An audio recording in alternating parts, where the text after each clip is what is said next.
पुराणों में मान्यता है कि भगवान श्री कृष्ण का जन्म 3112 ईसा पूर्व में हुआ था।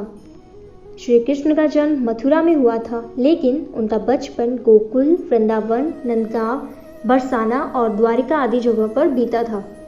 कहा जाता है कि महाभारत युद्ध के बाद भगवान श्री कृष्ण ने 36 वर्षों तक द्वारिका पर राज किया था। इसके बाद उन्होंने अपनी देह त्याग दी थी।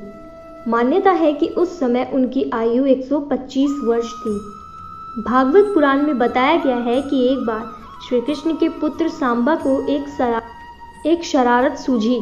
वो एक स्त्री का वेश धारण कर अपने दोस्तों के साथ ऋषि मुनियों से मिलने गए। स्त्री के वेश में सांबा ने ऋषियों से कहा कि वे गर्भवती हैं। जब उन यदुवंश कुमारों ने इस प्रकार ऋषियों को धोखा देना चाहा तो ऋषि क्रोधित हो गए और उन्होंने स्त्री बने सांबा को श्राप दिया कि तुम एक ऐसे लोहे के तीर को जन्म दोगे जो तुम्हारे कुल और साम्राज्य का विनाश कर देगा।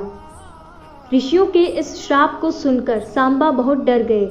उन्होंने तुरंत ये सारी घटना जाकर उग्रसेन को बताई, जिसके बाद उग्रसेन ने सांबा से कहा कि वे तीर का चूर्ण बनाकर प्रभास नदी में प्रवाहित कर दे। इस तरह उन्हें इस श्राप से छुटकारा मिल जाएगा। इसके बाद सांबा ने ऐसा ही किया।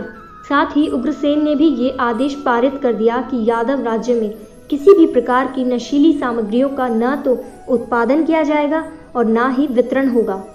इस घटना के बाद द्वारिका के लोगों में कई अशुभ संकेतों का अनुभव होने लगा, जिसमें सुदर्शन चक्र, श्री कृष्ण का शंख, उनका रथ और बलराम के हल का अदृश्य हो जाना शामिल है। इसके अलावा वहां अपराधों और पापों में बढ़ोतरी होने लगी। द्वारिका में चारों ओर अपराध और पाप का माहौल व्याप्त हो गया। ये देखकर श्री कृष्ण बहुत दुखी हुए। उन्होंने अपनी प्रजा से यह जगह छोड़कर प्रभास नदी के तट पर जाकर रहने को कहा कि अपने पापों से मुक्ति पाने के लिए आप वहां जाकर निवास करें। उनकी बात को सब लोग मानकर प्रभास नदी के तट पर गए, लेकिन वहां जाकर सब मदिरा के नशे में चूर हो गए और एक दूसरे से बहस करने लगी। इसके बाद उनकी बहस ने लड़ाई का रूप धारण कर लिया और वे आपस में ही लड़ने मरने लगे। इस तरह आपस में ही लड़ मरकर सभी लोग मारे गए। भागवत पुराण के अनुसार भगवान श्री कृष्ण एक दिन एक पीपल के पेड़ के नीचे विश्राम कर रहे थे।